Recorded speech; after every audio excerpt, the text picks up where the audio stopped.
കൊച്ചിയിലെ 1000-ഓളം ബസ്സുകളെ GPS സംവിധാനം വഴി മെട്രോ സർവീസുമായി ബന്ധിപ്പിക്കുന്ന പദ്ധതി യാഥാർത്ഥ്യത്തിലേക്ക് GPS ഘടിപ്പിക്കുന്നതിനായി കൊച്ചിയിലെ 7 സ്വകാര്യ ബസ് കമ്പനികളുമായി KMR കരാർ ഒപ്പുവെച്ചു. സ്വകാര്യ വാഹനങ്ങൾക്ക് പകരം പൊതുഗതാഗത സംവിധാനം പരമാവധി ഉപയോഗിക്കാൻ പ്രേരിപ്പിക്കുന്നതിനായാണ് പദ്ധതി ആവിഷ്കരിച്ചിട്ടുള്ളത്. മെട്രോപൊളിറ്റൻ ട്രാൻസ്പോർട്ട് അതോറിറ്റി തയ്യാറാക്കുന്ന മൊബൈൽ ആപ്പ് വഴി നഗരത്തിലെ വിവിധയിടങ്ങളിലേക്കുള്ള ബസ്സുകൾ എവിടെ എത്തിയെന്നും എത്ര സമയം യാത്ര ചെയ്യേണ്ടി വരുമെന്നും തത്സമയം അറിയാനാകും. ഇതിനായി നഗരത്തിലെ 1500ഓളം ബസ്സുകളെ മൊബൈൽ ആപ്പുമായി ബന്ധിപ്പിക്കും. ഇതിനുള്ള GPS സംവിധാനം ഒരുക്കുന്ന കരാറിൽ KMRലും ബസ് ഉടമകളും ഒപ്പുവെച്ചു.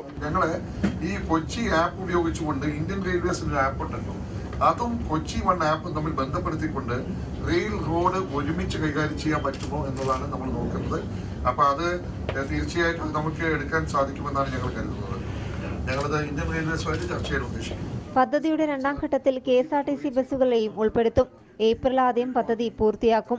നഗരത്തിലെ ഓട്ടോറിക്ഷകളെ ഇത്തരത്തിൽ GPSുമായി ബന്ധിപ്പിക്കുന്ന പദ്ധതിയും KMRൽ നടപ്പാക്കിയിരുന്നു. റിപ്പോർട്ടർ, കൊച്ചി.